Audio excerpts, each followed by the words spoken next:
right, what's up everybody? Thanks so much for joining us, and apologies for being late. It was a busy day at work and I just got out. So we'll just do the quick audio and visual check and then we will get started. So thank you all for joining and welcome to New York City after hours.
Alrighty, let's go ahead and get started. So good evening everybody and welcome back to Walks and Wall Street. Today is Thursday, already almost the end of the week. June 20th, 2024. Right now it is 10:27 p.m. Eastern Time and we were reporting live. What's going on over here? From Central Park South and the one and only 5th Avenue.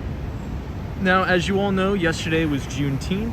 It was a federal holiday. It was also a bank holiday. So the markets were closed. Markets reopened today. And I just wanted to give everybody a quick heads up that, quick heads up to check your email because we did send out the Behind the Street newsletter. So if you want to read all of our free equity research, just head on over to our Substack. This week's issue was titled, How Far Can This Market Go? 30th Record Close for the S&P 500. We talked about the S&P, we talked about the NASDAQ 100. We did a deep dive into semiconductors. I think you will enjoy what we had to say about semis. We went on to look at some indicators for the market as it relates to 10-day moving average of new highs, new lows on the NASDAQ. Also talked a lot about the debt market, particularly junk bonds and high yield credit, and what that means as a leading economic indicator, right? Because we've been hearing a lot of talk about how we're going to have a banking crisis, the banks are doing horribly, companies are doing horribly, but oftentimes we can look at high yield credit or high yield bonds or junk bonds kind of to gauge risk appetite and see if there's a big credit crunch in the market. So we talked about ticker symbol HYG as well as ticker symbol JNK, and junk bonds seem to be actually holding up quite well and setting up for a move higher as opposed to a massive sell-off. Then we got into talking about Apple and the great potential refresh event.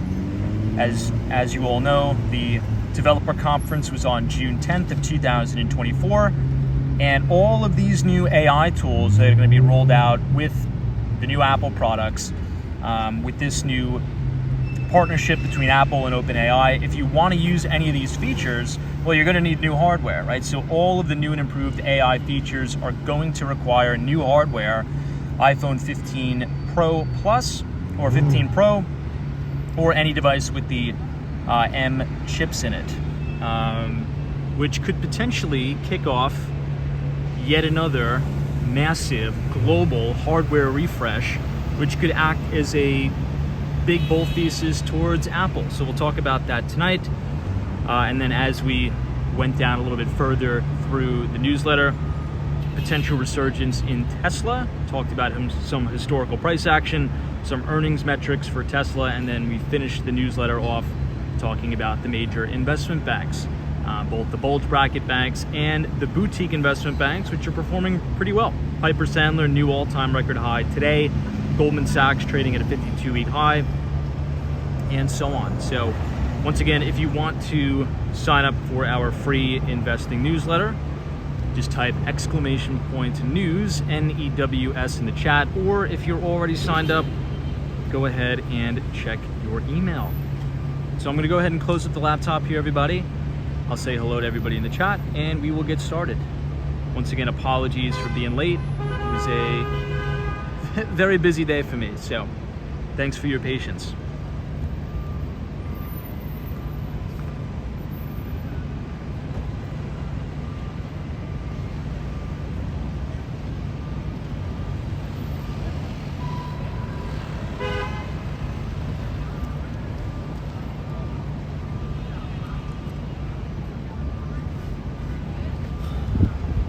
All right, guys, what do we got? I see New England crypto. Cuban night out in New York. Shannon, what's up? Solo 401. Ivan. Alan, what is up? Western Mass Dave. Shannon. Alan says I upgrade every year anyway, currently on the 15 Pro Max. Nice. DC. Vincent Lee. Good to see the team here. Oh, Wise Alice, no worries, Tom. Appreciate you taking the time out of your day. No worries, no worries. Yeah, I've been really trying to make a point of being on time. You know, I think being punctual is important, but sometimes things pop up. So thank you for your patience. We're gonna make this right outside of the Sherry Netherlands. You see the flagship Apple store across the street. Lance says, thank you, Tom, for the newsletter. Thank you, 200 readers, which really means a lot. Really means a lot. So appreciate everybody reading my work and sharing it with your coworkers and friends. Hal T16, what's up? Keith Richards says, hey, Tom, in Saratoga Springs for work. Not a bad area if you have a reason to be here. Love that. Saratoga Springs, where is that exactly? Perfect 228. This is it cooler now? I don't know, not really. It's quite humid. We have this thing called the heat dome that's essentially parked itself over New York City, but I don't mind. I mean, I'd rather have it hot than cold, so I'm not complaining. Thank God it's summer. I feel as if it's been this year we just went right from winter and transitioned directly to summer, because the spring was like kind of a mix of winter. It was nasty, it was rainy. I mean, I haven't seen so much rain in my entire life. It was nuts. Alexis says, hey everyone, how do I get the newsletter? I missed that part. If you type !news, NEWS in the chat, you should be able to click the URL link. That'll take you to our Substack, or if you just look in the description, it should say Substack. We publish it every other Thursday, right as the market closes, and it's free. So you have 2 years of archived research there if you want to check it out. Now, we also talked about gold in the report, and gold looks like it's about to make its second leg higher after breaking out of that massive cup with handle base. And if you think about it, it almost kind of makes perfect sense. It's almost like quite obvious, because if you think about elections globally, right, as we're crossing to the south side of 58th Street, we've now gone through elections in India. We've now gone through elections in Mexico, which was, for the markets, was a disaster, right, for the Mexican stock market. But India, not so much. If you remember, on election day over there, Indian equities sold down, but we have now rallied back to new highs, 52-week highs. And as you know, if you've been watching this broadcast, I've been very, very bullish India. It is a growing economy. They are positioned very well in terms of population, right? We've had this conversation multiple times. If you look at a lot of the developed nations across the world, including the United States, by the way, right? We have a big problem with population decline and population collapse. India has a very, very robust and healthy middle class, and I think that's going to propel that country for explosive GDP growth. So India, you're having a very positive reaction after elections, not so much with Mexico, and now you have the full focus on the United States. Fortunately or unfortunately, depending on your politics, we have our elections right here in the United States coming up in November, where we will either re-elect President Joe Biden or we will essentially elect former President Trump. And I think globally, US elections quite obviously matter the most, right? Not to sound like, with American bias, but it's just the truth. The United States is the leader of the free world, right? Both economically, politically, militarily, you could argue, right? So our elections move the markets and really does matter. And with the price action in gold, as we're standing right outside of Trump Tower and the Tiffany building, you're probably seeing traders, nation states, big institutions and family offices loading up on commodities and gold headed into the election cycle, almost as a little bit of a hedge, and it kind of makes sense. Now, on the flip side of that, let's take the political conversation out of context, or I shouldn't say out of context, out of the conversation. What could be another factor, right, why we'll probably see gold head towards 3,000 over the next year and a half? Well, to me, that's the market saying that, unfortunately enough, we're not going to make any real progress on inflation to bring it back down to that 2% target, right? The last inflation report, or the last CPI report we got, yes, it's true, it came in below expectations. Well, the expectation was 3.4%. We came in at 3.3%, which is still much, much too high.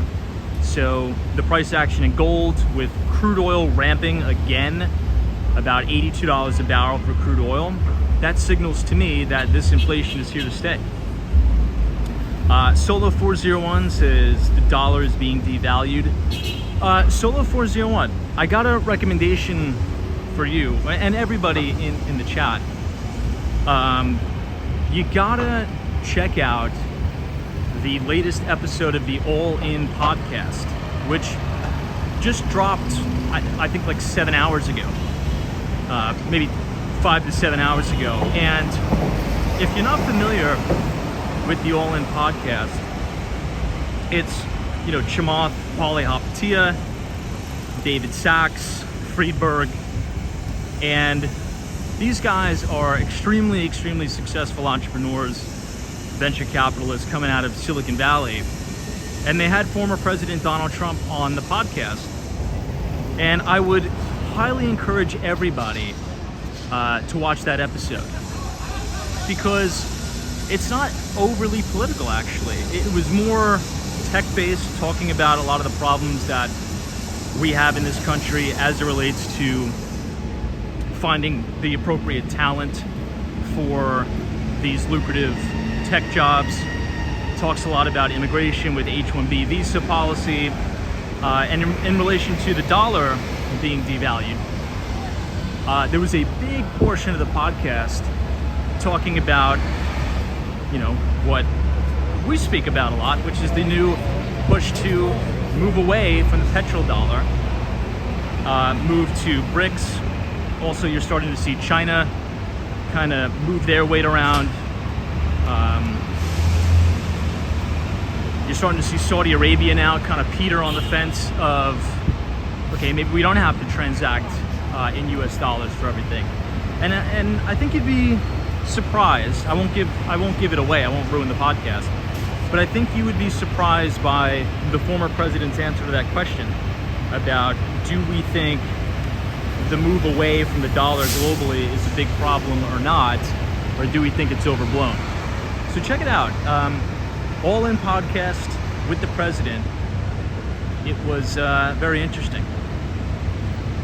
Patricia Ivories is not interested in Trump's podcast. KT says U.S. superpower, but India has huge population power, for sure. And I think India is going to become a superpower as well.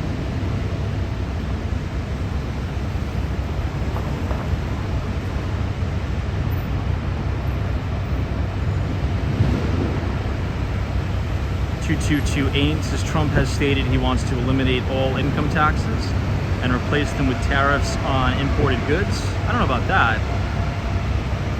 Solo 401 says BRICS is a serious problem, I think. Troy Atman says thanks for the suggestion, Tom. I will definitely check it out.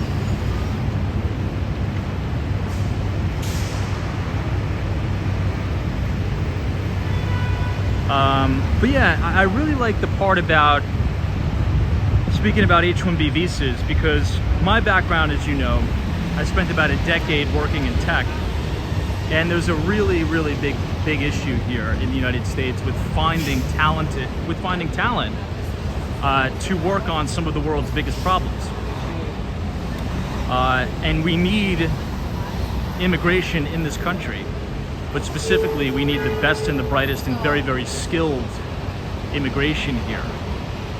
And there's been a lot of times where I've been working with contractors from Deloitte, you know, some of the largest consulting firms, and you know, it's been a real struggle for these people from all over the world, from China, from Korea, from India, to acquire these visas so they could work in the US.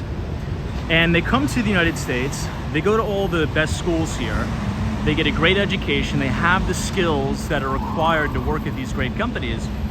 But the problem is, upon graduation, we can't even hire these people because they don't have the appropriate visas. Right? Okay, maybe you'll get a J1, which is an intern visa, which has a very short duration. And even if your company sponsors you for the H-1B visa, well, it's a lottery system. It doesn't necessarily automatically mean that you're going to get issued the H-1B visa. It could take 2 to 3 years. So I think to expedite that process, and one of the things that was talked about in the podcast is maybe making it a rule that if you have the ability and the wherewithal to get into one of America's great universities or institutions, and you graduate with a bachelor's degree, right? Or you graduate with a master's degree, whatever it may be, upon graduation, if you're negotiating a contract or you're interviewing with other companies, you know, depending on your certain skill set, it'll automatically come with a green card. And I think that would, I mean, you would see an economic boom like no other if that was ever implemented. And most Americans, right, that don't work in tech are kind of, they're not too in the know on how big of a problem this is. It really is. You go to Silicon Valley, you talk to all the major venture capitalists, they'll tell you that the immigration policy, just how laborious and terrible it is to go through these procedures to get an H-1B visa for permanent residency to be able to work at these companies.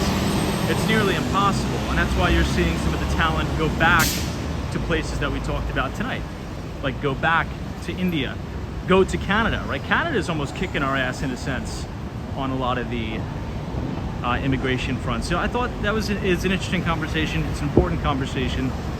Yeah, check it out. Very interesting. All right, everybody, 52nd Street, headed southbound. This is the newer Nike store.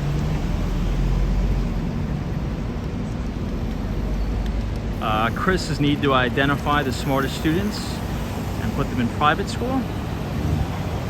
TK Porsche says we've been most fortunate to get so many highly educated Indian math and science professionals through immigration, despite the hurdles. Oh my God, it's unbelievable.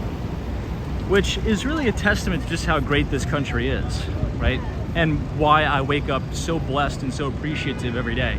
And I really do mean that. I'm not trying to be, over the top about it, but just being born in the US, I mean, you really hit the freaking lotto. I mean, if you were born in the US and you're here bitching and complaining, and sitting on the pity potty, I mean, you are, really, really a scum, because there's so many smart people that are just dying to come here, and we make it very, very difficult for those individuals to do that. This is a cool view looking north. Hey, Super White Shadow, what's going on? Hey, John, this is the best country in the world. Proud of my Marine Corps service. So am I. Thank you so much for your service. Appreciate you very much. Thank you for all you do.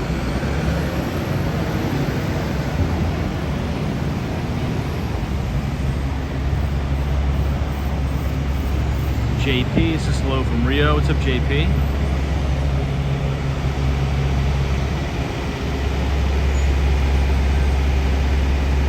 Will says Walks to Wall Street is like a podcast with a view.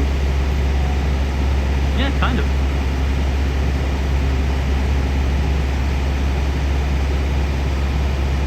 Alright, let me catch up on some of the comments here. It looks like my chat is finally working. Hey, DeLargo, what's going on? Thanks so much for joining us.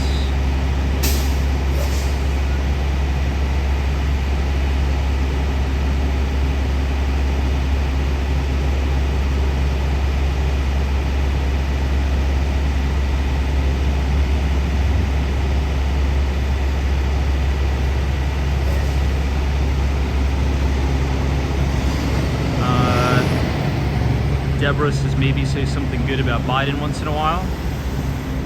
Sure. One of the things I really liked about the Biden administration is this Chips and Science Act, which we've spoken about ad nauseum. And if you've read any of my newsletters that I publish, which we just published another one today, go check it out. We write about a 2,000-word formalized research piece. Much of the action in the market, all the true market leaders that we talk about, the NVIDIAs of the world, AMD, all the semiconductors. I mean, if you just look at the semiconductor index, ticker symbol SOXX, that sector has been powering the US economy over the last 2 years. And chances are, if you were a part of that, you made some good money this year. So I've been a huge fan of the Chips and Science Act. I think whoever controls the production and the design of semiconductors over the next decade will win the AI race. And I'm confident that the US will win that race. Now, this is a beautiful shot here, everybody. This building is Saks Fifth Avenue. Beautiful American flags flying there. Hey, Steve from Buffalo just finished the Behind the Street. Thank you for sending it out. 2 weeks go by fast. It really does go by fast.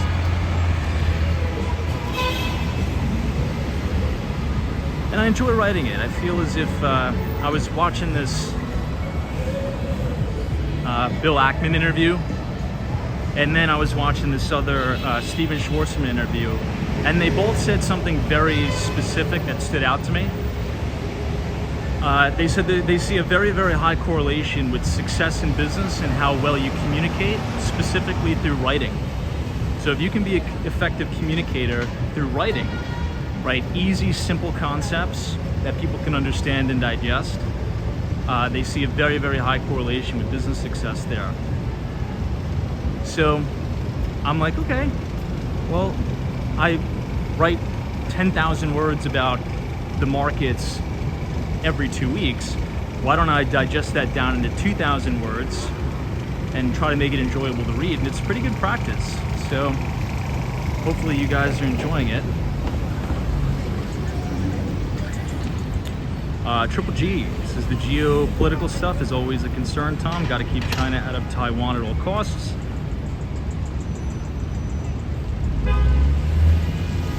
Now, what are your thoughts on that, by the way? Do you think that China will make a move on Taiwan? I don't know. I'm really bad at all the geopolitics stuff. I mean, I was really wrong about the Russia-Ukraine thing.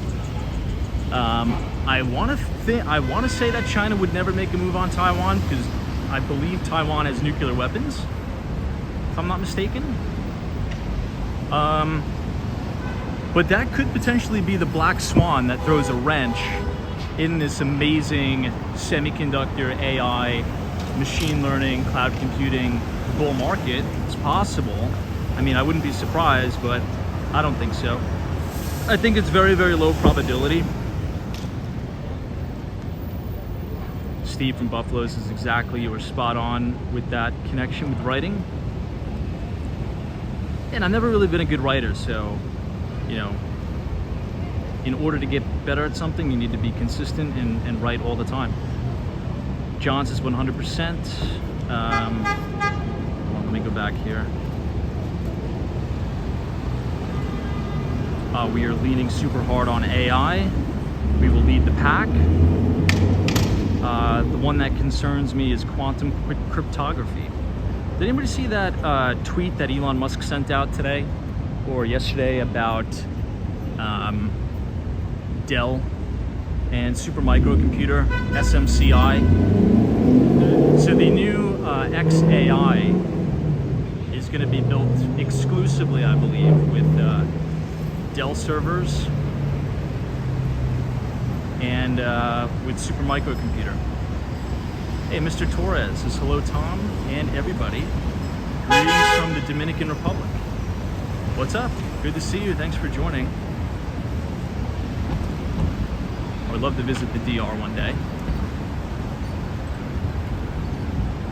You know what? Let's take a mini detour and check out 270 Park. We'll take a little bit of a stop and get an update from our friend Jamie Dimon over here.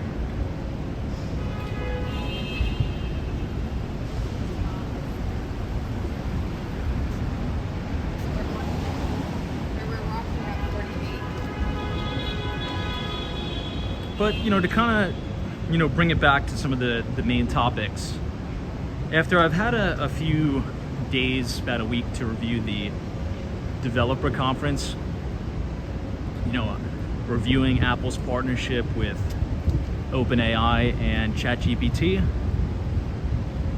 if we think all the way back to the pandemic, and I'm kind of thankful I was working in the industry I was during the pandemic, because I got to see firsthand the most aggressive hardware refresh cycle the world has ever seen, literally. In terms of smartphones, in terms of routers, right, to build out SD-WAN networks, in terms of tablets, hotspots, modems, computers. The amount of money that was spent during the pandemic to equip every single company and every single educational institution, both private and public, from on-prem infrastructure to fully remote, everything lives in the cloud, everything through software, everything through, you know, edge computing right at the edge, multiple devices.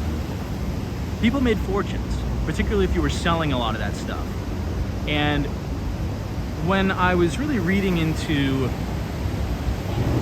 the nitty-gritty of the partnership of OpenAI and Apple, or the Apple AI, right? Apple Intelligence. In order to use any of the new features, you're going to need all new hardware. It's not even compatible with some of the newest hardware.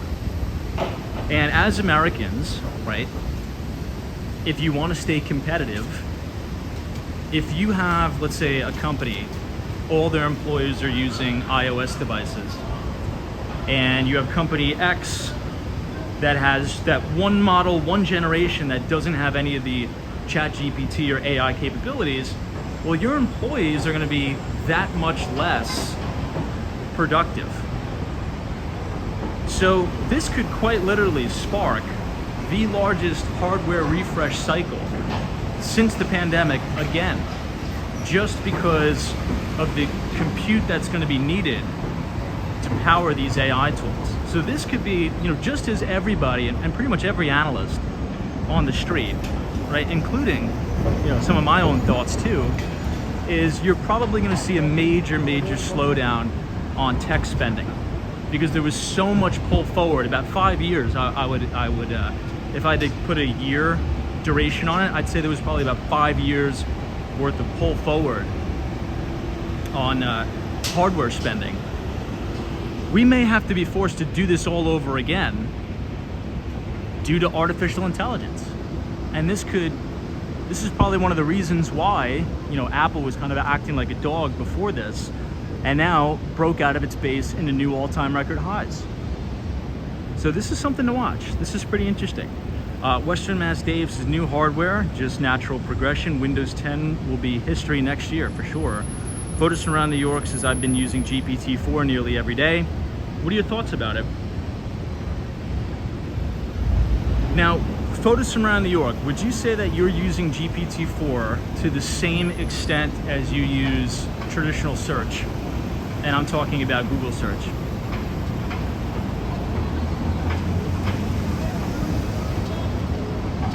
I don't know if I'm there yet. I actually say I'm probably there. I'm probably there, which sparks another question or another conversation, that is that going to eat into the market share of Google search advertising business? Maybe.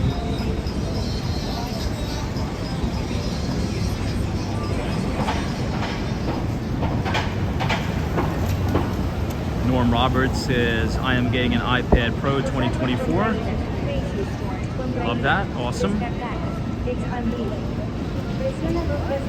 Chris says, AI devalues humans who are knowledgeable by giving the knowledge to the masses. I don't know if I would agree with that, but I respect that opinion.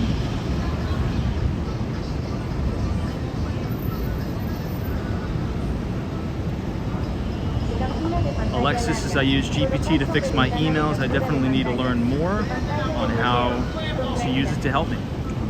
Norm Roberts says, apples. Alright, photos from around New York says it depends. If I want a highly curated answer to something specific, then I'll burn a GPT-4 token. If easy, I'll still use Google search. Ivan, what's up? Good to see you. John says, I hate upgrade cycles. My 2019 Mac is already obsolete.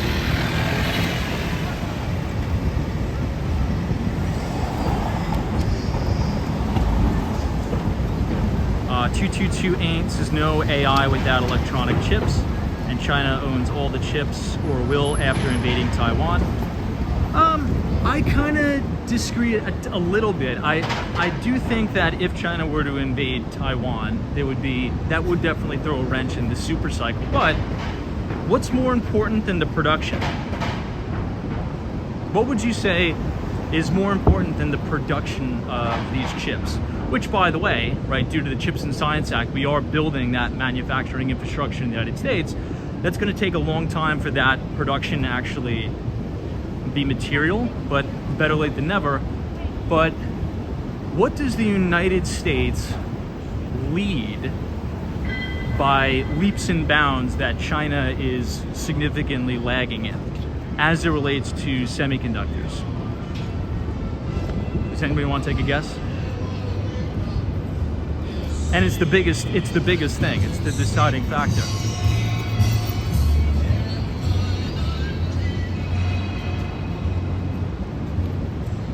Francis is IP.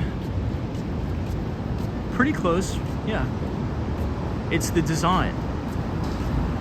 It's the chip design.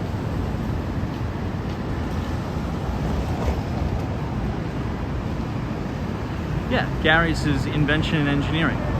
Yeah, it's all of the new and innovative chip designs, by and large, come out of the US.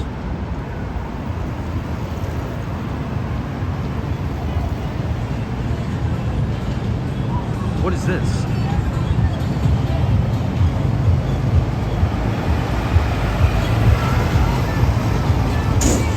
Oh, that guy just crushed his head on that. I think I got that on video. Holy crap.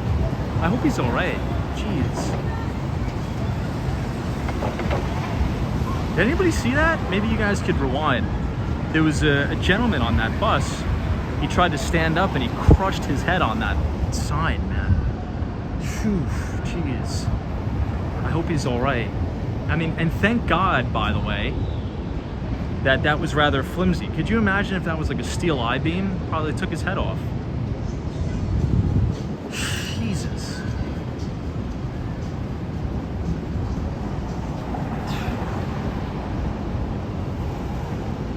Oh my God, dude. This is a pretty cool view of the Chrysler building.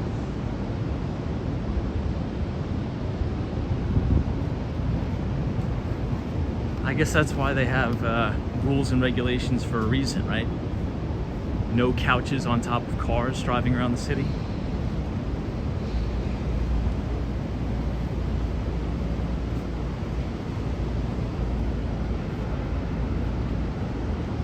So you never know what you're gonna see in New York, you know?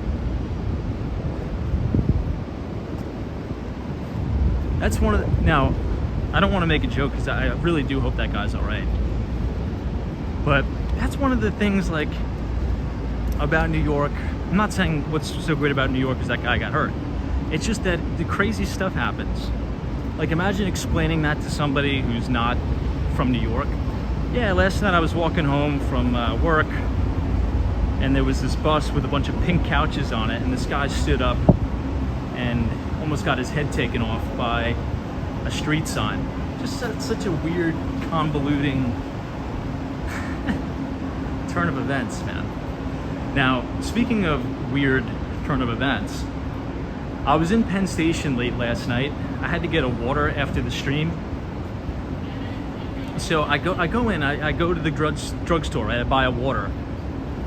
And then I go into the bathroom. And right as I turn the corner at Penn Station to go into the bathroom, this massive, and I'm talking about freaking massive, snake. This thing was probably a boa constrictor. I turn around the corner and boom, the snake head is right in my face. And I freak out, I'm like, whoa, and everybody starts laughing. This guy is walking out of the bathroom right as I'm walking in with this, I mean, it must have been at least an 8-foot long, whatever it was, boa constrictor, I don't even know what the hell it's called. And the guy's just freaking walking around with a bunch of snakes all over him in the bathroom. Anyway, I kind of forget what we were talking about, but we got distracted by that ball python. Oh, why is out? Probably. There's a big problem in the Florida Everglades now because people have been releasing these pythons in the Everglades, and now you could see like 8 to 10 foot pythons in the Florida Everglades now. It's nuts.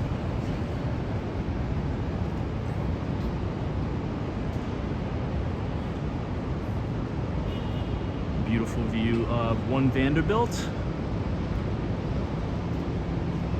We're right outside of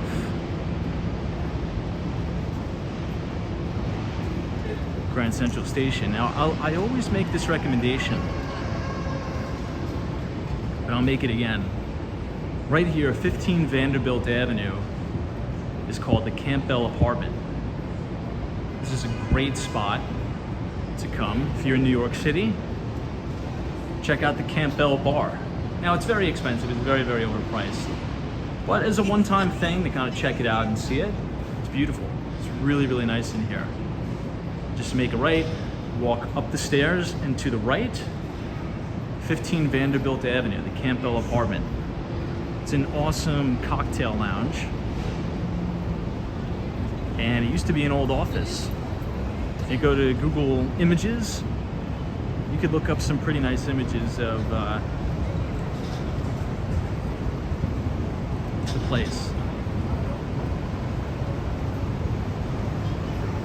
I'll take you guys on a little bit of an inside tour.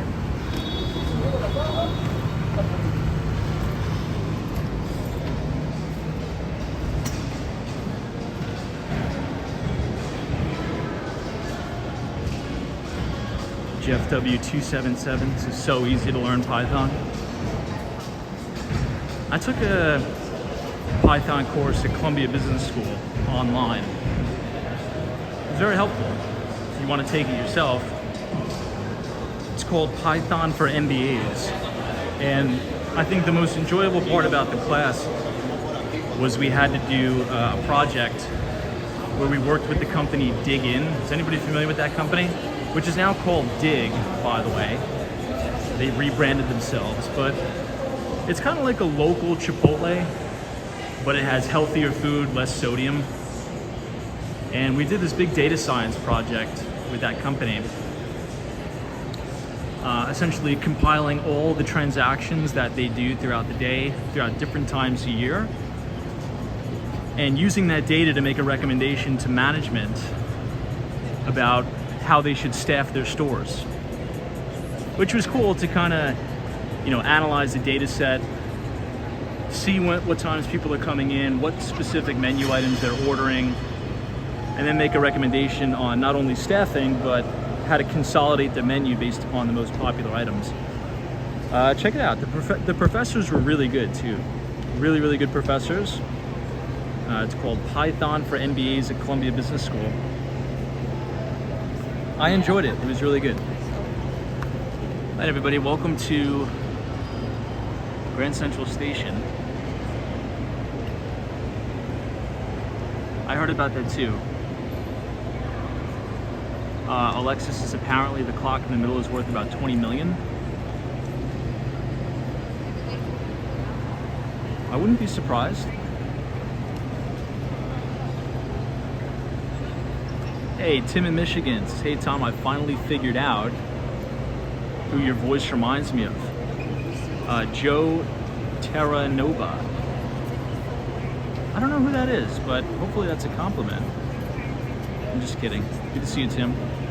Thanks for joining us as we cool off in the air conditioning here.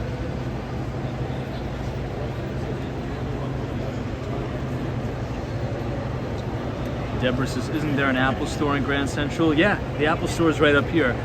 I think it closes early though. It closes at around 9 o'clock. You go up the stairs and it wraps around the whole balcony above the escalators to the MetLife building. KML says, the Oyster Bar still open? I don't know. Let's go ahead and check.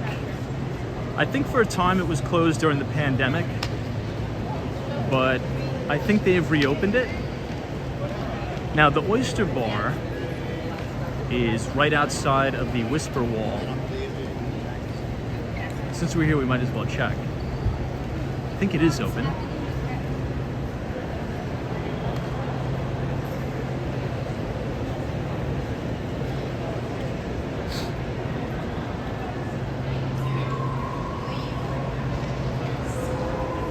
If you guys are enjoying the live broadcast tonight, feel free to leave a like on the video and click the subscribe button if you're new.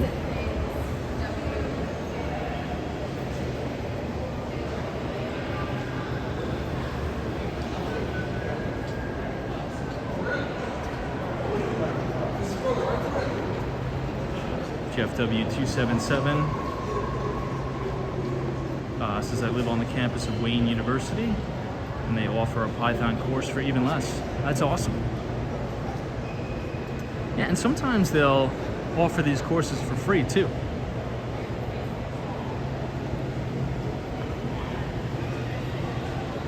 Yeah, it looks like it's open. I mean, it's closed now, but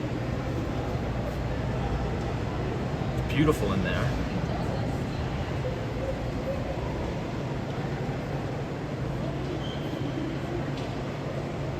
Western Mass Dave says, Tom, do you have an event at the con over tomorrow? We do. We have a big event on the rooftop. It should be awesome.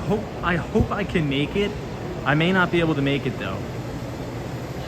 But yeah, for anybody who wants to come, feel free, please. 199 Conover Street. We're having a big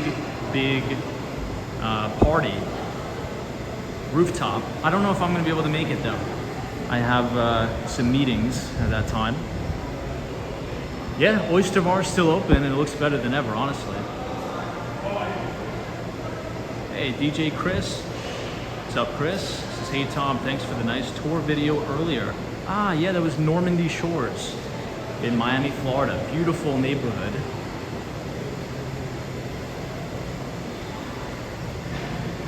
So it opens at 11:30 a.m. and the last seating is at 9:30 p.m. Look at how beautiful the interior is. That's unreal. Wow. You know, I don't think I've ever eaten here before.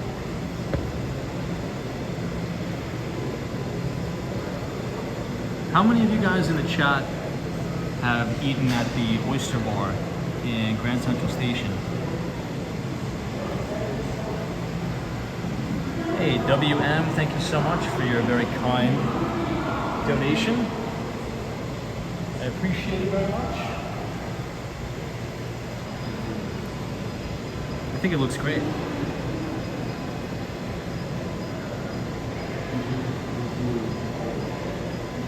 But WM, thank you so much for your generosity.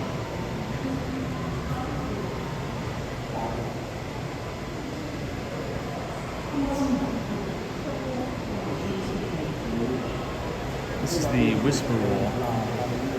See, so if you stand on that side and talk into it, the sound will travel all the way down.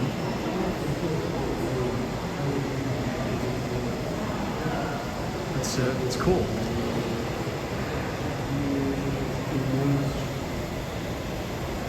This is the lower level. You have Shake Shack. You have the very expensive Luke's Lobster that I go to during Christmas time.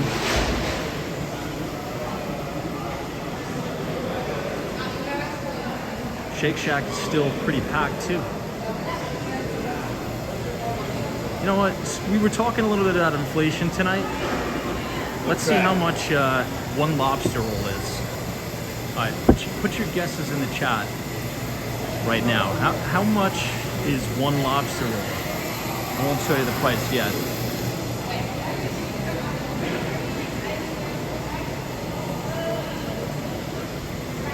Oh yeah, it's as expensive as I remember. How much do you guys want to guess? One lobster roll or one crab roll? All right, I'm seeing a lot of $45, $32. Triple G's is 26 bucks. Tariq Khan 40. Ham's is 50. All right, I'll show you guys now. So one lobster roll, and you can't get a 4 ounce is just criminal. That's like a federal offense. So if you're gonna get one, you gotta get the 6 ounce. So one lobster roll is $35. One crab roll is $25, and a shrimp roll is $17. That's really pretty egregious, but I mean, what are you gonna do?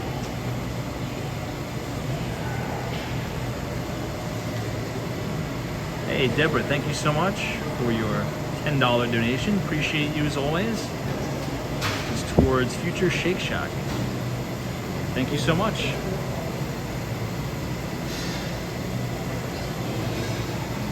Thank you for supporting the stream. Yeah, Robert says, what a ripoff. Hey, I mean, that's, you know, it's in the station, and this is New York City in Midtown Manhattan. It's expensive, but I do come here. It's like it's a Christmas Eve tradition. I come here and get a lobster roll. And yeah, that's how much it is, ladies and gentlemen. But yes, Deborah, thank you for your generosity and kindness.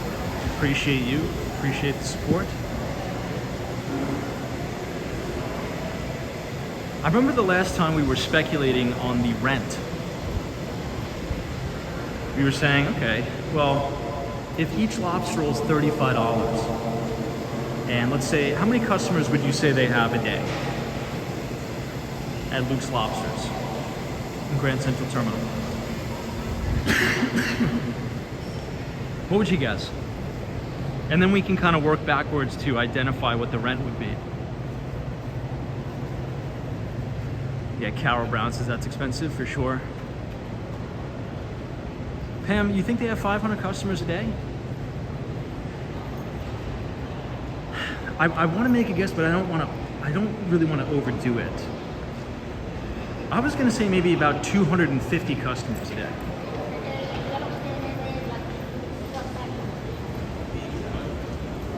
So what's 250 times 35?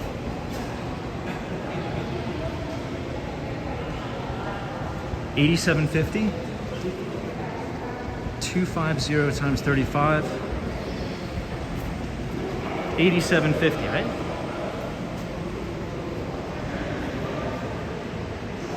Mixes, you think they have 100 customers a day?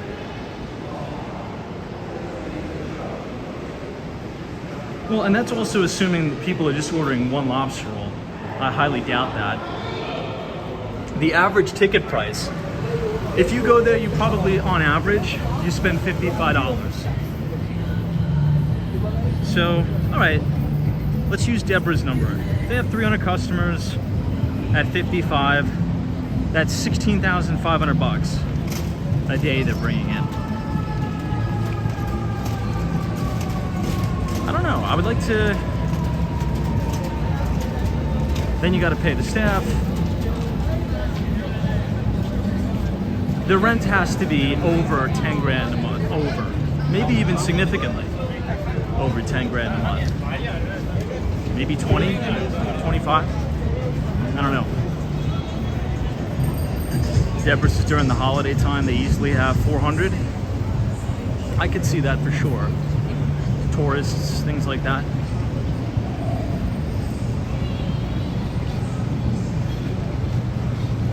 Yeah, Tariq Khan says maybe they're paying 20 to 30 a month in rent.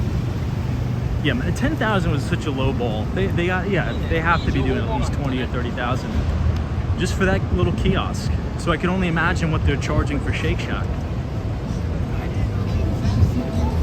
Anyway, not important, but it's interesting.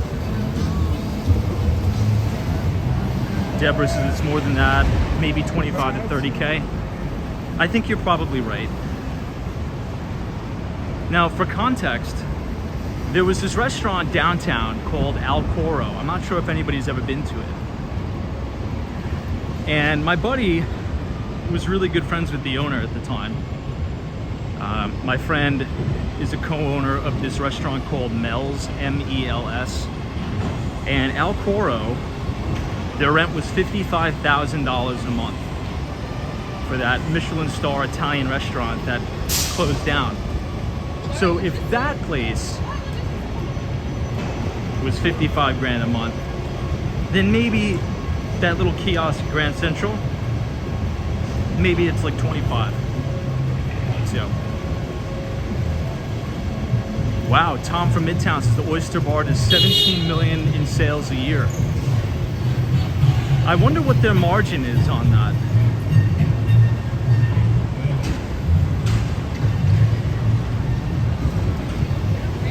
Yeah, Ren 1018 says 55K. Yeah, I mean, if you think, if it's a Michelin star restaurant, you know, per plate, per head, if you walk in there, you're probably paying $200 a head, $250 a head, for sure.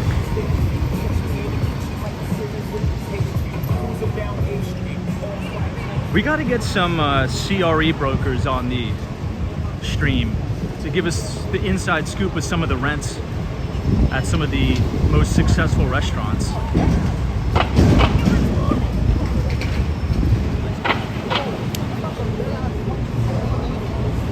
All right, we're back in front of the Steven Schwartzman building. Hey, Tim in Michigan says now compare that to the Bellagio in Vegas, which has monthly rent at 25. Wait, what? Oh, which has monthly rent of $25 million per month. Does it really? $25 million a month in rent? Hold on, I gotta read that comment again.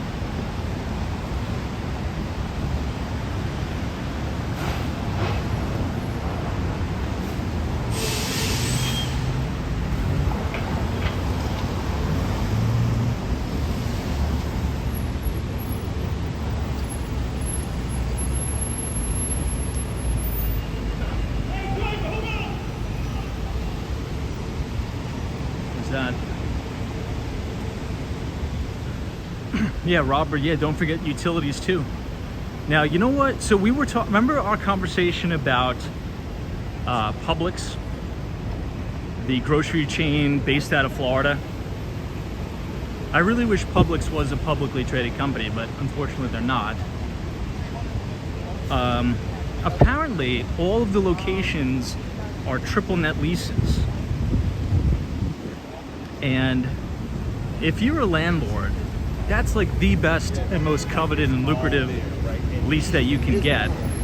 Because that means they're responsible for everything. They're responsible for the maintenance of the building, they're responsible for the upkeep. And, you know, for anybody who's been to Florida, and if you've been into a Publix, it's busy pretty much throughout all hours of the day. And they crush. Yeah, Tom from Midtown says Publix is real estate company first, grocery store second.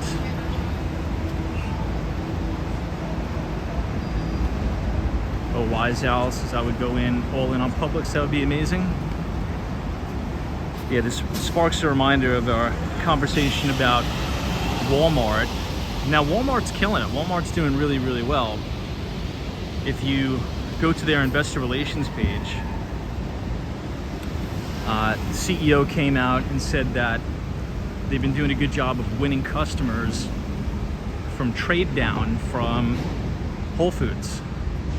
But then he issued a little bit of forward guidance, which I think that the guidance was bullshit, to be quite frank. I think he's just saying that to kind of be conservative. He said, and I'll kind of paraphrase, he said he doesn't believe that they'll be able to retain those higher end clients from Whole Foods because the experience at Walmart isn't the same experience that you would get at a Whole Foods, which is true. But at the end of the day, if you're winning customers and clients from Walmart, many of which, by the way, if I had to bet, if you're shifting gears and shopping at Walmart, you're probably using the order online curbside pickup. And that's the experience in and of itself that people are after. So if they just tweak a few little things about Walmart, and they've already improved the produce, they've already improved the deli section, the fresh meats, the dairy. It's really good, some of these Walmart supercenters. I think Walmart's one of those stocks that you just own forever. You know, it's one of those things where you don't trade it, you just own it. You keep it in the retirement account and you never sell it. You pass it down to your kids. Now, it's not financial advice. We're just kind of, talking openly about it, but that's kind of how I feel about those businesses. People are always going to want to go to Walmart, right? They're always going to shop there. And if we think about the next kind of evolution in that grocery play, I think it's going to be delivery. I think it's going to be home delivery. And Walmart has all of that infrastructure. They have the 3PL and the trucking infrastructure to do it.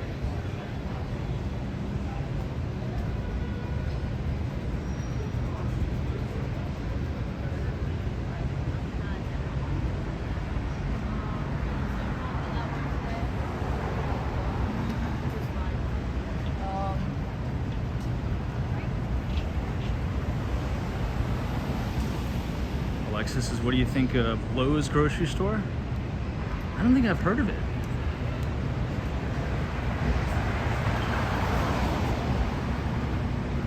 It's similar to Costco. Honestly, I don't think I've heard of it. A Wise House delivery is the future. Taking time out to shop is not productive, in my opinion. Rent 1018 says Hilton hotels work the same way. They lease the building, they don't own them. There was an interesting, I think we have a Cybertruck coming up. There was a good interview with Bill Ackman that came out, and he was, he's a big shareholder in Hilton. But Hyatt, ticker symbol H, is trying to kind of make a big real estate play too. In the reverse, try to be more asset light and focus on experience. All right, that's not a Cybertruck, but the grill kind of looks like a Cybertruck a little bit. From afar, at least.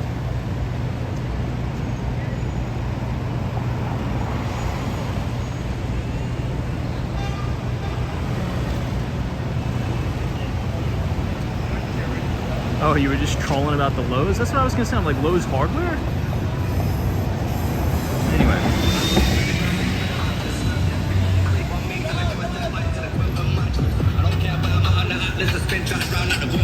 Well, if you guys are enjoying the live stream tonight, feel free to leave a like on the video. And click the subscribe button if you're new. We do these streams every day starting at 8:30. Well, 8:45.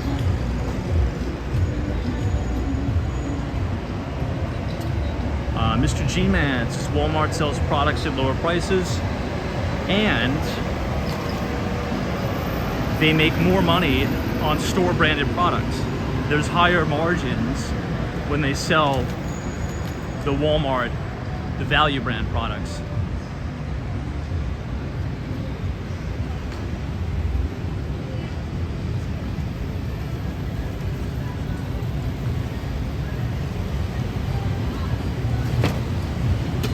Now, can we shift gears and talk about cybersecurity a little bit?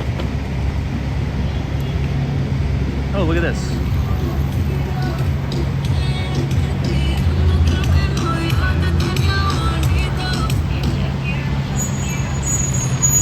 Great value, yeah. Now, who here is familiar with this massive cyber attack that has plagued the auto industry? I saw something on Twitter, or on X, that about half the dealerships across the country right now have fallen victim to a massive cyber attack. Has anybody heard about that? I feel as if we have a few people here who work in the auto industry. Anybody heard about that massive cyber attack? Oh, Alan says, all right, so Alan, please, if you can, if you'd like, can you elaborate and kind of fill the group in on what's going on with that specifically? Alan says, me, and I've been affected and it freaking sucks. I could imagine. So what specifically is going on? Like, you don't have access to any of the systems, people can't trade in, people can't get financing. Like, what's going on with that? Because then we're gonna segue to something else, which, has to involve the markets. But from what I heard, right, according to people that I know and from what I've been told, about 50% of all dealerships right now are undergoing a massive cyber attack. Wow, Tracy says yes, and they're having to do all transactions by hand.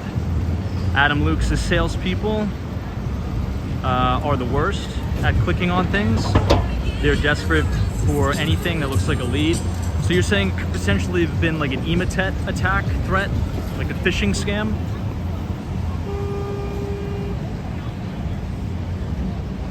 I don't think we know what caused it yet.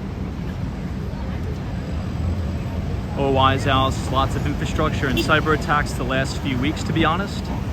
And I have a prediction that there's going to be, and not to sound like a Debbie Downer, usually I'm always very optimistic, but guys, it's almost July, okay?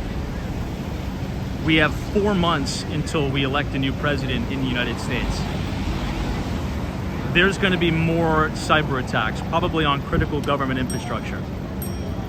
So Alan says you can't write repair orders, you can't sell cars, can't get customer information. My dealership has essentially been rendered useless. Holy shit. That's crazy. You can work on paper, but it's definitely a nightmare to do it. Whew. That's wild.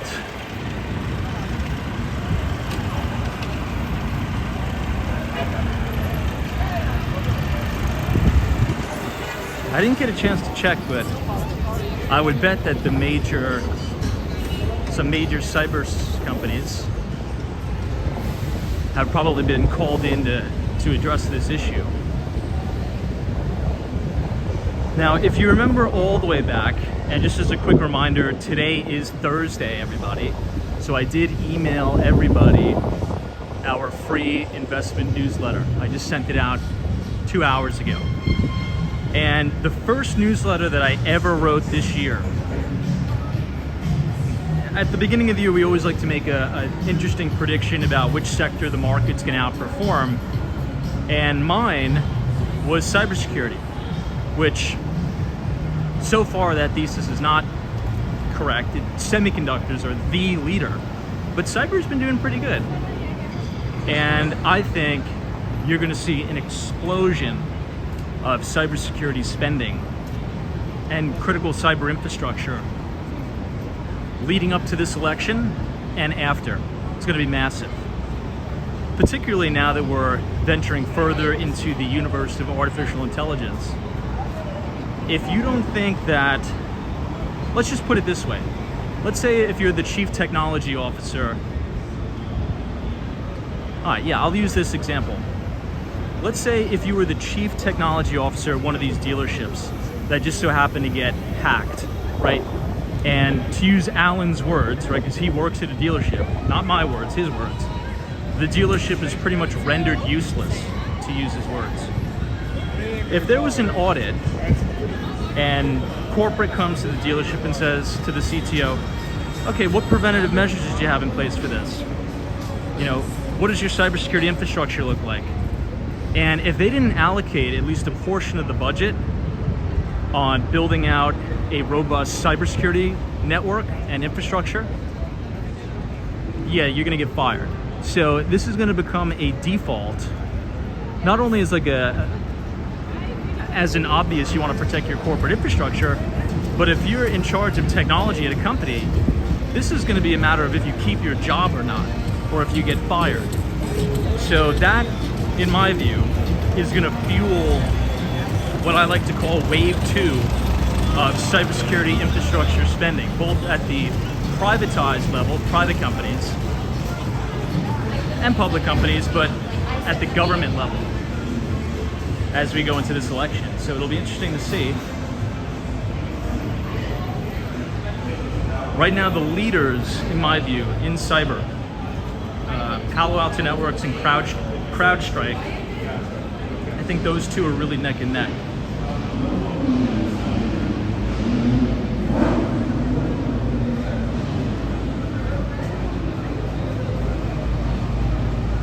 Check it out. It says most small to medium-sized businesses use QuickBooks as their accounting software, and some of them still operate with pen and paper.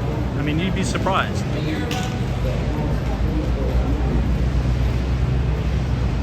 All right, everybody, we're back in Times Square. I'll catch up on some of the comments here.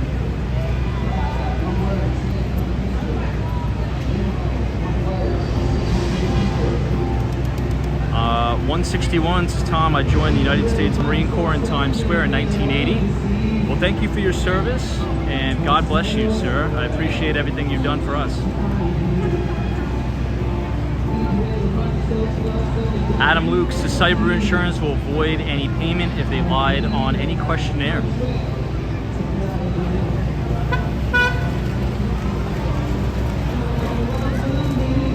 NAV407, what's up?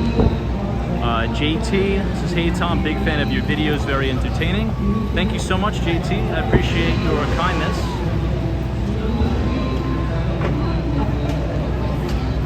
Jay says, hey Tom, I work at CrowdStrike and we've been super happy with the stock lately. Jay, awesome. great career, great company. I've also been very happy with the stock lately too. And I'm sure you've been very busy. All right, Pam, I'm not too sure about President Trump's moves as president. Let's calm it down on that. You posted it a few times. I'm not too sure. I don't know what he's gonna do. If he even gets elected. Barber says 15,000 dealerships were affected. My car appointment also got canceled today. Wow, crazy.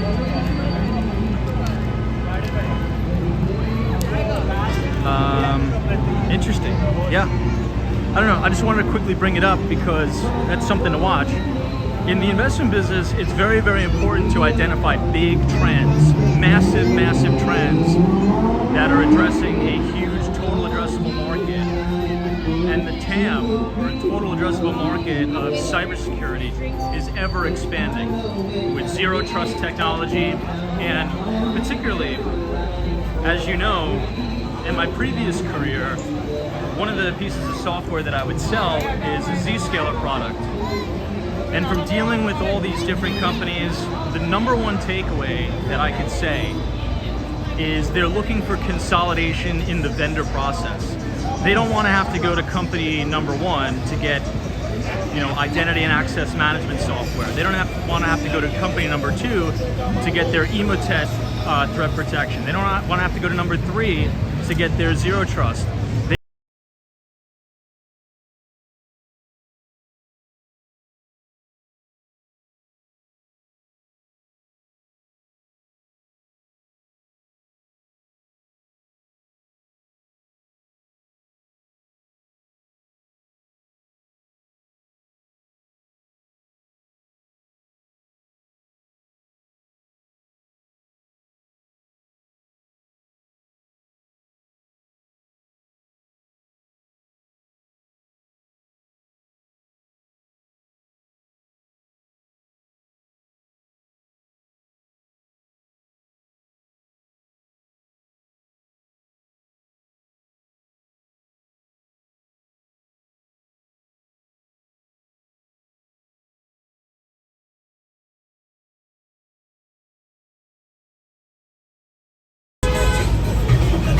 All right, let's bail out. We'll go to the rain.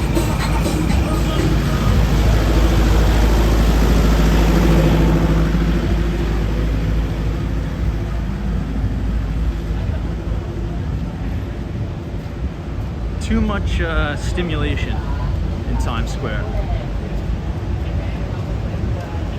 Yeah, I think Adam said consolidation, that's where Microsoft has really excelled. Yeah, and Microsoft is throwing in a lot of these cyber solutions with their MS365 stack.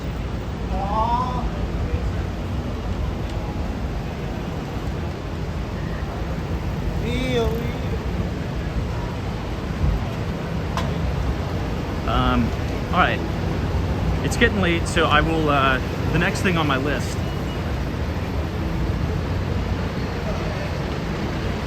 Yeah, Pam says Checkpoint software. I actually interviewed with them. I was going to take a position with them.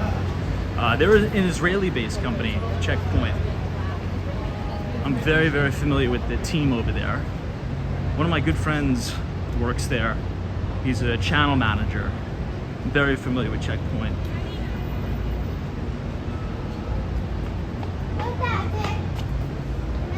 All right, let's shift to the question of the night.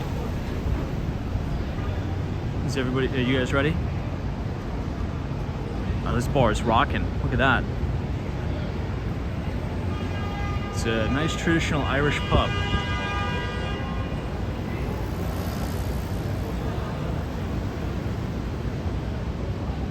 Okay, here's the question of the night.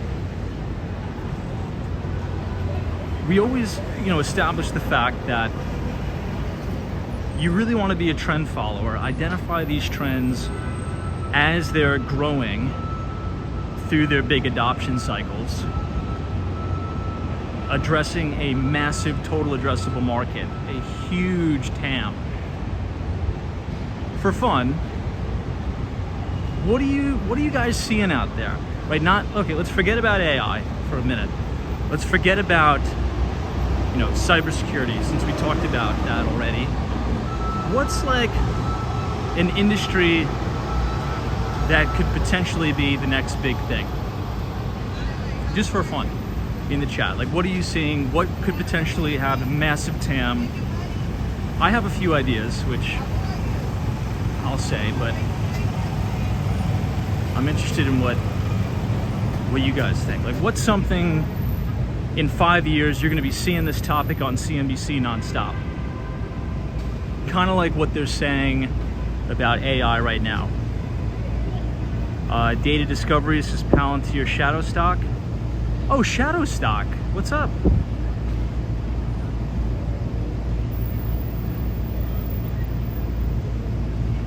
So Palantir, okay. Tariq's carbon collection. But data discovery, good to see you. Yeah, data discovery is, if you guys want a very interesting and thought-provoking follow on Twitter or on the X platform, follow our friend Shadowstock on Twitter. What's your handle on Twitter? How can I forget it, dude? Expecting value, right? Let me see, hold on.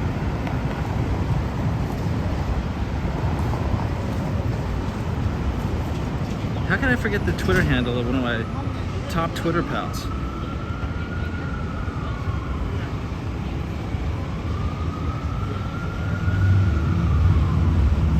Expected values. If you want to follow somebody who's very, very interesting on Twitter,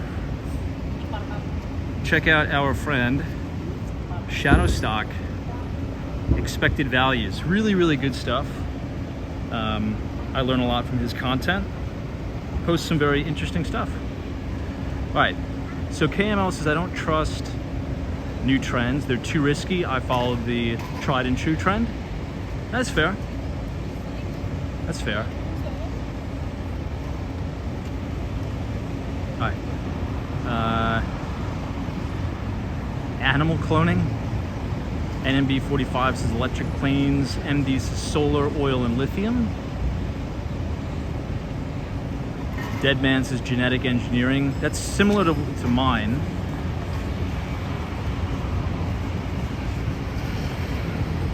Okay, Adam Luke says I can tell when companies are looking to be bought or to be bought out when they start pushing me to do reviews. NAB 407 says quantum data transmission. So what I think is going to be very bigger than anything, specifically, is Neuralink. I know that's very, very specific. I guess you can put that broad-based, like healthcare, emerging trends in healthcare, emerging trends in biotech. I do feel as if within the next 10 years, just like if you think back to the marijuana craze when everybody was talking about marijuana penny stocks, like when I was in college, that's what all the kids were talking about. Like what's the next weed stock to buy? I think we're gonna have a massive biotechnology renaissance, coupled with this Neuralink-esque companies. And Elon Musk's Neuralink is so encouraging, it's unbelievable. If you've ever seen some of the videos they've posted, I would highly, highly recommend you do that. And if they're able to have a successful chip implant in someone's head, to have that patient be able to play chess and control pieces with their mind, what do you think they're going to be able to do in 5 years, in 10 years? I mean, what's the total addressable market of that?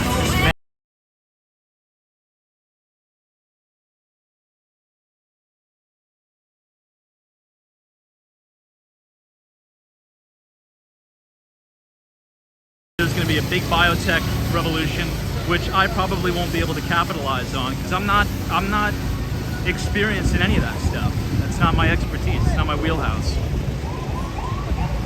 Also, I'd say like CRISPR gene editing, which is also under biotech. So gene editing technology to essentially edit away types of cancers and diseases. I think you're gonna have a massive bubble in that. Then you'll probably have a big washout. And then you'll start to have the real innovation, the real winners will show its face. So that's mine. I think that's gonna be potentially the next big trend, biotech in general. Pam's is defense stocks, and these is DNA technology. Hope Alice is 3D printing, more food. Well, there was a 3D printing bubble, and surprisingly, I think that may resurge 3D printing. KK says I was just about to say Neuralink will take over. Chris's data centers and SpaceLink, or Starlink, you mean? Peter says gene therapy in the biotech space. KT says healthcare, elderly care, and pharma.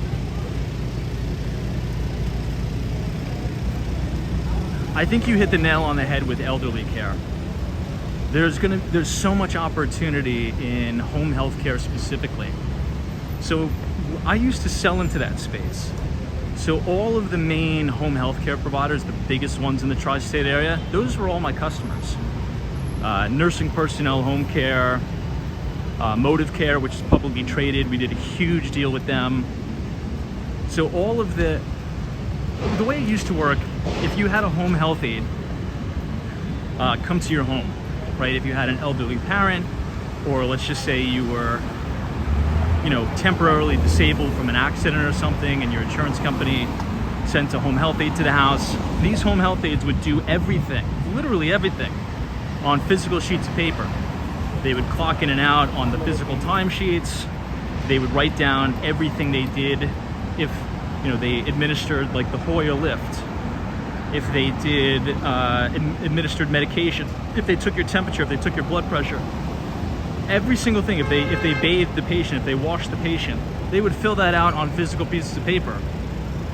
We sold a lot of this software that would digitize all of that, and it was a huge boom. And there's even a lot of private equity now that are trying to go in and buy out some of the smaller home healthcare agencies.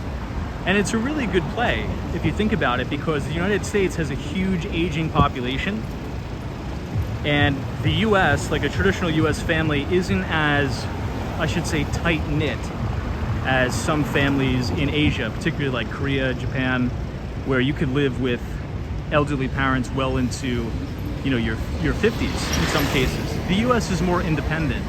So oftentimes these seniors are living on their own, and it's very, very difficult for them. So I think at-home care, or home health care in general, is going to be huge. That's a really, really good thought, by the way, whoever put that. And it needs to be more affordable for sure. Agreed. Now, there's a program in New York. I don't know if this is in any other state, but the program is called CDPAP. That's what it's called. It's called CDPAP. And what CDPAP essentially states is that, like, let's say, God forbid, my mother ever needed home health care services, and I, as the son, wanted to administer those services. I would essentially be paid by the state of New York to do that. It's called the CDPAP program. Maybe we could roll that out as some sort of federal thing. I'm not sure if anybody's familiar with that, but at least that's what I remember the acronym being called, is CDPAP.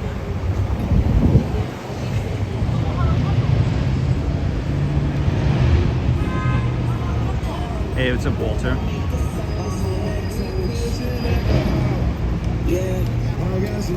Captain says, with the water issues, I'll have to say desalination. With climate change, I believe it's only going to be getting worse.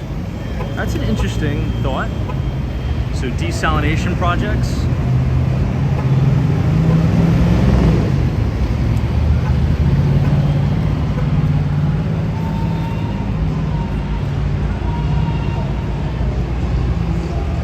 Or who knows? I mean, maybe the Tesla robot, Optimus, will solve that issue for us. And I'm not trying to be funny or make a joke, by the way. That's a possibility. You know, if Optimus, the Tesla robot, is what it's going to be cracked up to be, according to Elon Musk, maybe Optimus will kind of could provide those in-home services. You never know. It's possible.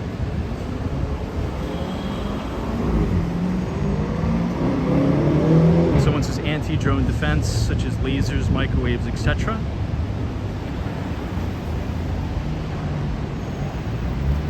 KML's senior home healthcare sounds fine until you meet the 20-something providers. I don't know. Every home health aide, most of them that I've come across have been, I mean, literally walking saints. I mean, these people do God's work, and the pay isn't that much. So I have a great deal of respect for home health aides.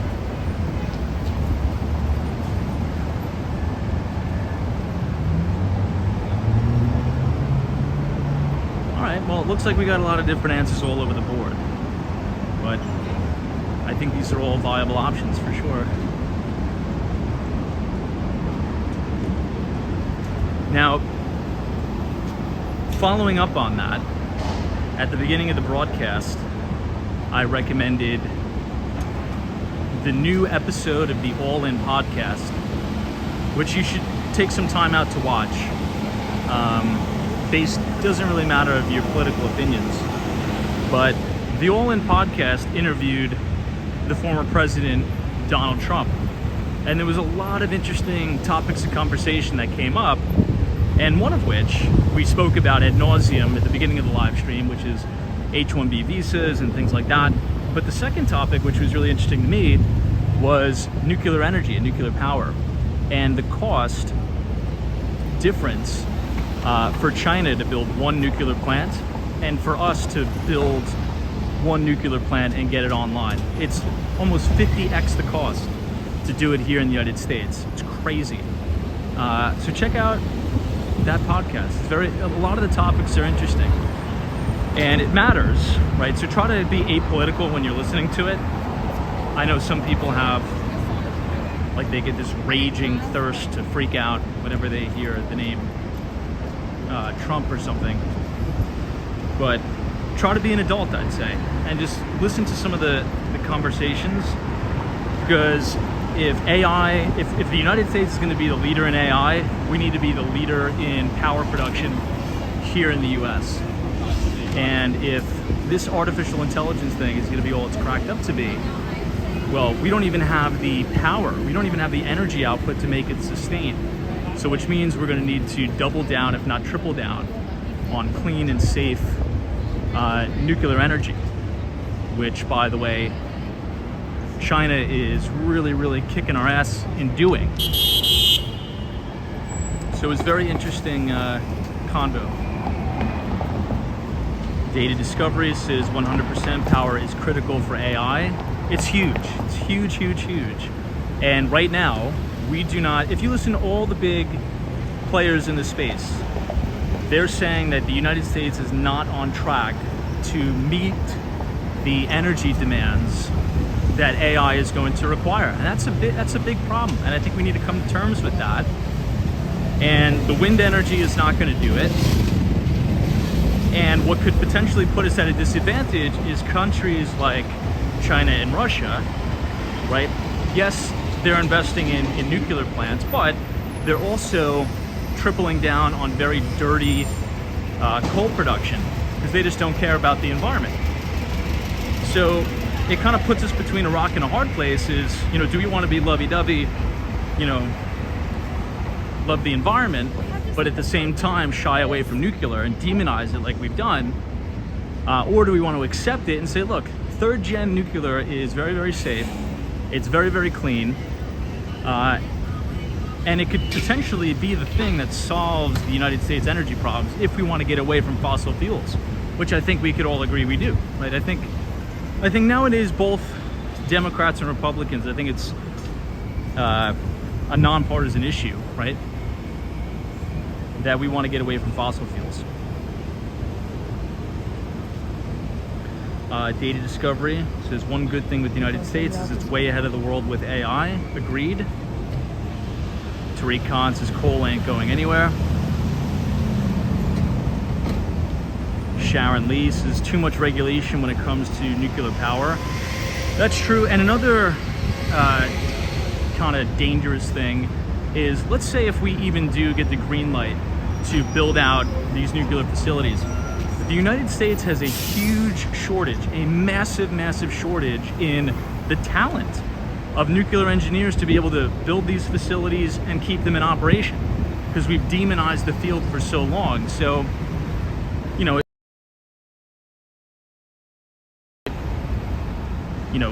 identifying a trend here, maybe it would be a good idea to study nuclear engineering, or even go into the Navy and do a Navy nuke program, right? Like on a nuclear submarine or on an aircraft carrier or something like that. And you will always have a job. So chances are, if you're looking for a very lucrative career and try to front run the competition, maybe a nuclear engineering program could potentially be in your future.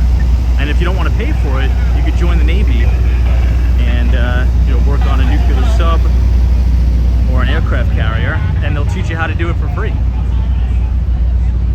They'll pay you to do it. EJ says we could leverage and learn from Japan or France. True.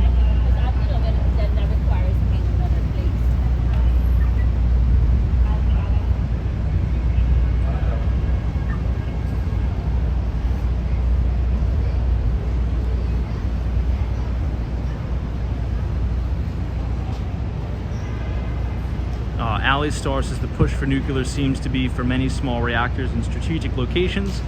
Yeah, and one little pellet, probably the size of a vitamin C tablet, could probably power a small town for a decade. And the new technology is safe. It's not like everybody has that burning image of Chernobyl in their head. But new generations and new technology, if you do some research into Gen 3 nuclear, it's very safe and it's very efficient.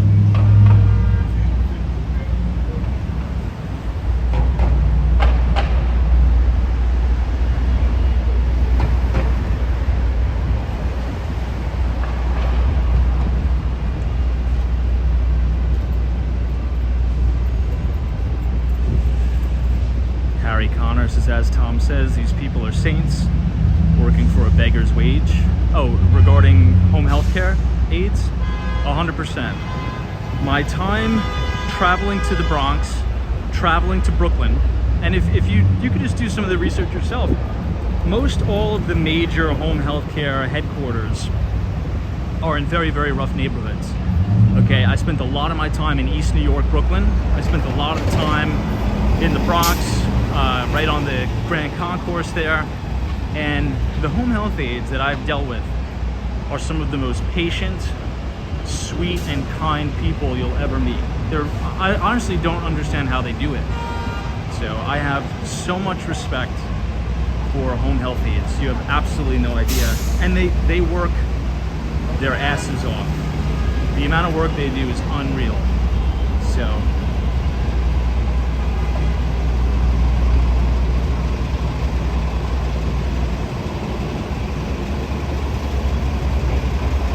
Triple G's big footprints, and also no one wants to live around reactors. There's definitely pros and cons. TK Porsche says not to mention that Chernobyl was caused by the worst possible negligence. Never should have happened.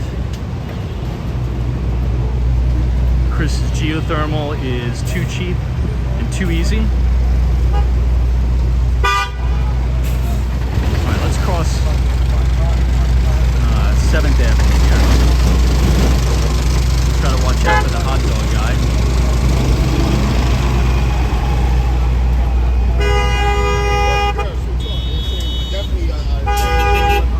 Man, big traffic jam tonight.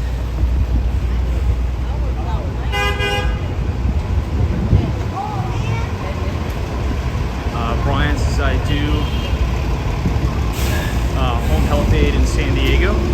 Thank you for the shout out. Absolutely, dude. I have a lot of respect for you, Brian, and I think you are a wonderful contributing member to society. You're a great guy, and I appreciate you.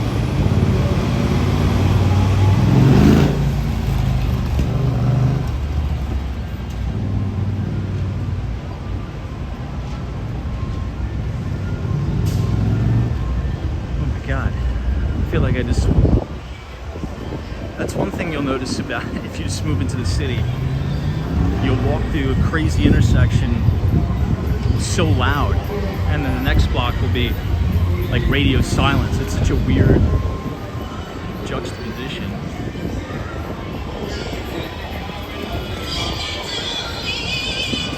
It's a cool view of the Empire.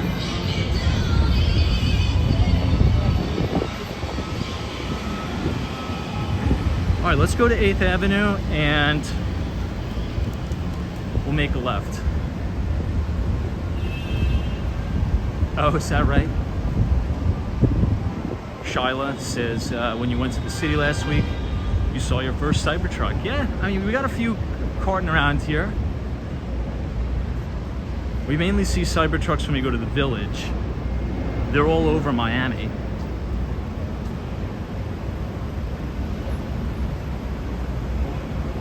Someone says, do I mentor college students? No.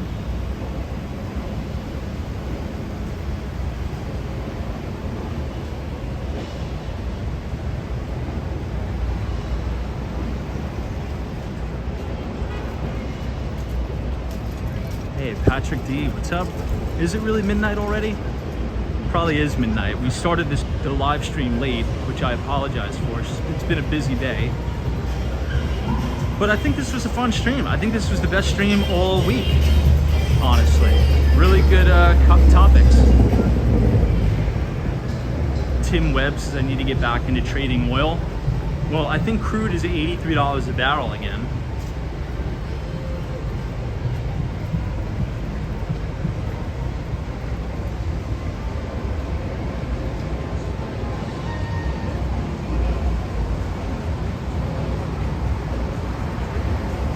New Yorker Hotel.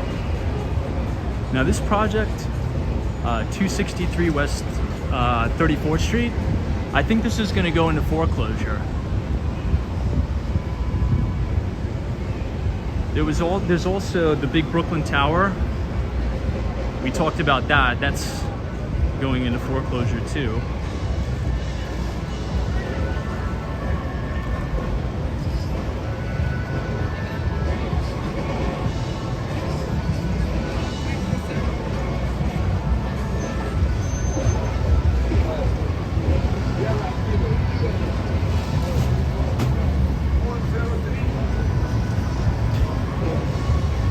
Going on at the Madison Square Garden tonight. Someone says the regional bank crisis is just in the third inning. Maybe. But I wrote a little section this week in the newsletter, so if everybody checks their emails, you know, the financial sector is doing quite well. If you go down and just hammer through a bunch of charts of the major banks, right? Particularly a lot of the boutique investment banks. They're trading at 52-week highs and all-time record highs. So the problem, in my opinion, right, and it doesn't mean I'm right, this is just my opinion with the situation, is that, yeah, there's a lot of issues with regional banks because there's so much debt outstanding at very, very low interest rates. So the unrealized losses are huge. Now, if you look at, and again, look at the bulge bracket investment banks and look at the boutiques. Piper Sandler, new all-time record high today. Evercore, 52-week high. Houlihan Lokey, I think, is another 52-week high. Goldman Sachs, a spitting distance from a new all-time record high. Morgan Stanley, same thing. What you're seeing is deal activity, M&A is picking up. And you can see a huge rebound in the earnings. it's like a V shape in the earnings from 2022, 2023, now into 2024.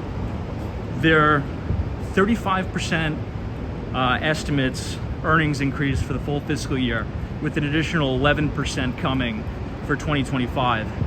So the financial system seems to be actually doing pretty good.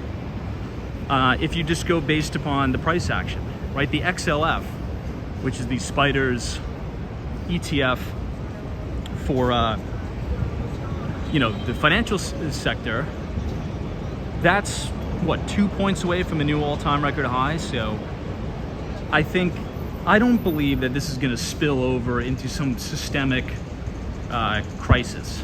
I don't. You'll probably have a lot of absorption of the smaller regional banks being cannibalized by Jamie Dimon, but I think that's about it. But if you think about, and it makes sense, right? Because the market, like the title of the newsletter was 30th, it was 30 record high closes for the S&P 500, NASDAQ, new all-time record highs. You really got to read the newsletter. I think it's a good piece that I put out today. You really do, if you look back historically, you need a solid financial system first to power everything else, right? Banks, whether you like them or not, right? I'm not saying I'm the biggest fan of, banks in the United States. What I'm saying is you need to have a healthy financial system and a financial sector for everything else to be doing good, which we've seen. Semiconductors crushing it. Home builders crushing it. So I think a lot of this stuff that you see in the media, it's what I like to call, they put a fear porn twist, right? No context. They'll never tell you that, all the major banks are trading at new record highs. They'll never say that. What they'll say is, oh my gosh, look at all of the record unrealized losses. Yeah, but it's obvious though. Like, everybody knows that. Everybody knows that. We've been in a decade of ZIRP. So there's so much debt outstanding. It's particularly in the mortgage portfolio. It's particularly in MBS, right?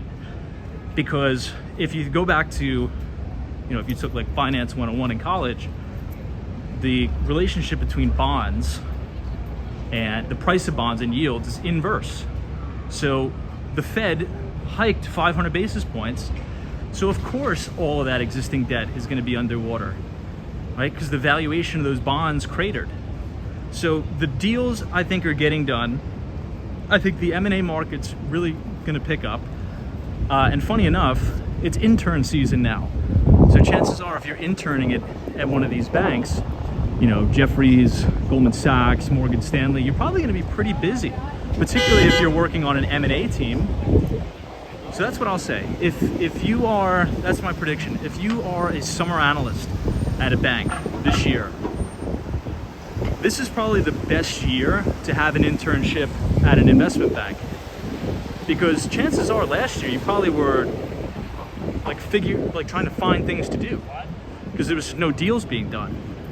This year, activity's picking up in a major way, and it's not just me saying that. Go listen to all the CNBC interviews with the heads of global M&A at all these big banks. They're telling us that things are picking up. That's what they're saying. This is a beautiful view here. Hey, AT4 nerd. What's up? Hold on one second.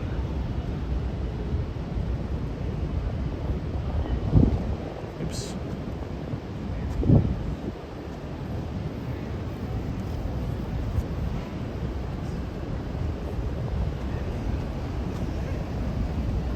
Hey, out and about. What's up? Good to see you. Yeah, I'm gonna have to go back and watch that one. That guy hitting his head. Maybe somebody could put a timestamp in the chat letting us know when that was. Now, here's something interesting that I've noticed. Oftentimes when I'm walking around doing the stream, people will scream like, oh, TikTok, TikTok. Maybe that's a trend we should be paying attention to, because Nobody ever says, oh, YouTube, or oh, Twitch. It's always they think I'm doing something on TikTok. But why would I ever download Chinese spyware on my phone? I would never do that. But I've noticed that. So maybe TikTok is probably going to be the #1 top dog, dethroning YouTube. Because every time I get like like a little chirp or something like that, it's always TikTok. Always, never YouTube. Maybe that's the platform that everybody uses. I can't download it on my phone. I would never do that. But it's an interesting concept it's important. Maybe I should actually change my tune and pay attention to that trend.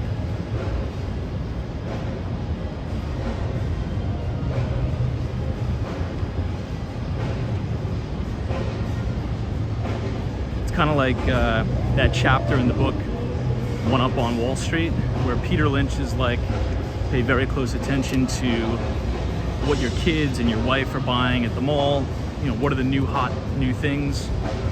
And it seems as if overwhelmingly, maybe TikTok will dethrone YouTube. It's possible. Anyway, guys, I think I'm gonna blow the stream out now. I do need to get some rest, but more importantly, I want to thank everybody for joining us tonight. Wish you all a wonderful evening. And as a reminder, I did email everybody all of our free equity research for the week. So please subscribe to our Substack. You could do so by typing !news, NEWS in the chat, and the Nightbot will drop the link to our Substack. Remember, we publish the Behind the Street newsletter every other Thursday, starting right as the market closes. Share the newsletter with your friends, coworkers, colleagues. We have over 5,200 readers, which I'm very appreciative for. So signing off from New York City, I will see you all tomorrow.